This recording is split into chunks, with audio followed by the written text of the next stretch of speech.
Welcome to సినీ ప్రపంచం.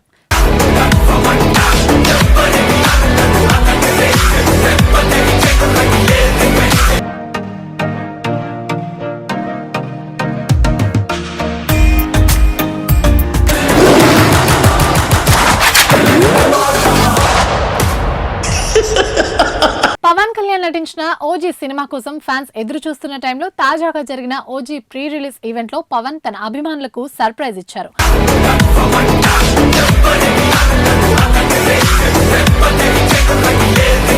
సినిమాలోని getup తో ఈవెంట్ కి హాజరై లైఫ్ లో పాట పాడి డైలాగ్స్ చెబుతూ అందరినీ ఉత్సాహపరిచారు. తెరపై తనదైన శైలితో విజృంభించి అభిమానులను అలరించిన పవన్ కళ్యాణ్ ఓజీ వేడుకల్లో తన ఫ్యాన్స్ ను ఆశ్చర్యంలో ముంచెత్తారు. ఇప్పటి వరకు కేవలం ప్రసంగానికి మాత్రమే పరిమితమైన ఆయన తన సహజ శైలికి భిన్నంగా అభిమానుల్లో ఒక్కరైపోయారు. తన పదవిని హోదాను పక్కన పెట్టి అందరితో కలిసిపోయి అందరినీ ఖుషీ చేశారు. అంతేకాదు తను స్వయంగా అభిమానులతో గొంతు కలిపి ఓజీ సినిమాలోని డైలాగ్స్ చెబుతూ వారిని ఉత్సాహపరిచారు. ఓవైపు జోరున వర్షం కురుస్తున్నా కదలకుండా అక్కడే ఉండిపోయారు. అభిమానుల నినాదాలు తమన్ సంగీత ప్రదర్శనతో స్టేడియం మారుమోగిపోయింది.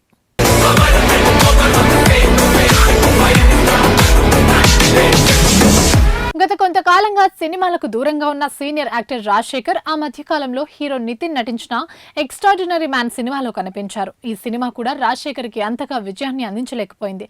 అయితే రాజశేఖర్ అనారోగ్య కారణాల వల్లనే సినిమాలు చేయలేకపోతున్నారని వార్తలు కూడా వినిపించాయి. ఇక ఇప్పుడిప్పుడే కోలుకుంటున్న ఆయన మళ్లీ జోరు పెంచినట్లు తెలుస్తోంది. ప్రస్తుతం రాజశేఖర్ 1 కాదు 2 కాదు ఏకంగా 3 సినిమాలతో బిజీగా ఉన్నారని ఇండస్ట్రీలో టాక్ నడుస్తోంది. రాజశేఖర్ ప్రస్తుతం ఒక సినిమాలో హీరోగా 2 సినిమాల్లో కీలక పాత్రలో నటిస్తున్నట్టు తెలుస్తుంది. గత ఏడాది తమిళ్లో రిలీజ్ అయ్యి భారీ విజయాన్ని అందుకున్న లబ్బరు పందు సినిమాను రాజశేఖర్ రీమేక్ చేస్తున్నట్టు సమాచారం. ఈ సినిమాలో విఆర్ దినేష్ పాత్రలో రాజశేఖర్, అర్జున్ కళ్యాణ్ పాత్రలో 35 సినిమాతో మంచి పేరు తెచ్చుకున్న హీరో విశ్వదేవ్ రాజ్కొండ నటిస్తున్నారని సమాచారం. అంతేకాకుండా హీరోయిన్ గా రాజశేఖర్ కూతురు శివాని నటిస్తుందట. నిజానికి ఈ రీమేక్ తో రాజశేఖర్ రిస్క్ చేస్తున్నాడని అంటున్నారు నెటిజన్లు. ఈ మధ్య కాలంలో రీమేక్లను ప్రేక్షకులు పట్టించుకోవడం లేదు. అందరూ కొత్తదనాన్నే కోరుకుంటున్నారు. అందుకే కుర్ర హీరోలు సైతం రీమేక్లు చేసి చేతులు కాల్చుకుని మాకొద్దు బాబోయ్ అంటున్నారు.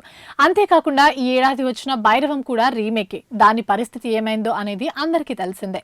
అందులోనూ ఇప్పుడు రాజశేఖర్ నటిస్తున్న సినిమా తెలుగులో కూడా రిలీజ్ అయింది. ఇప్పుడు ఇలాంటి సినిమాను రాజశేఖర్ రీమేక్ చేసి హిట్ అందుకోవాలి అనుకోవడం రిస్క్ అనే చెప్పొచ్చు.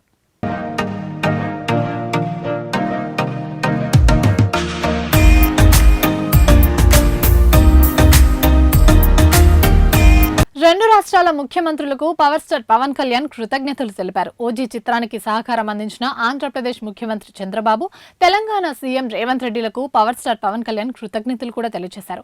సినిమా పరిశ్రమకు 2 తెలుగు రాష్ట్రాల్లో అందుతున్న ప్రోత్సాహకాలకు ఇరువురు సీఎంలు చూపిస్తున్న చొరవే కారణమని కొనియాడారు. హైదరాబాద్ లో నిర్వహించిన ఓజీ కాన్సర్ట్ కు అనుమతులు ఇవ్వడంలో తెలంగాణ ప్రభుత్వం సహకరించింది. తెలంగాణ మంత్రివర్గ సభ్యులకు, టీజీపీ జితేందర్ కి సహకరించిన అధికారులకు ప్రత్యేక కృతజ్ఞతలు తెలిపారు పవన్ కళ్యాణ్. జోరుగా వర్షం కురుస్తున్న ఈ వేడుకల్లో ఎనలేని ఉత్సాహంతో పెద్ద సంఖ్యలో అభిమానులు పాల్గొన్నారు. వారు చూపిస్తున్న అభిమానం, ఉత్సాహం మరువలేనిది. వారికి మనస్ఫూర్తిగా ధన్యవాదాలు తెలియజేస్తున్నానన్నారు.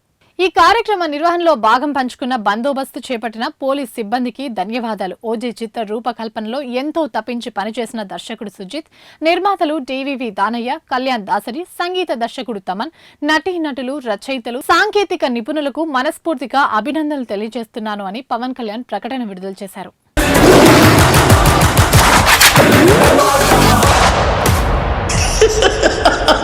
ఇవి ఇవాల్టి సినీ ప్రపంచంలోని అప్డేట్స్. మరిన్ని అప్డేట్స్ తో మళ్ళీ కలుద్దాం. చూస్తూనే ఉండండి పూరా లోకల్.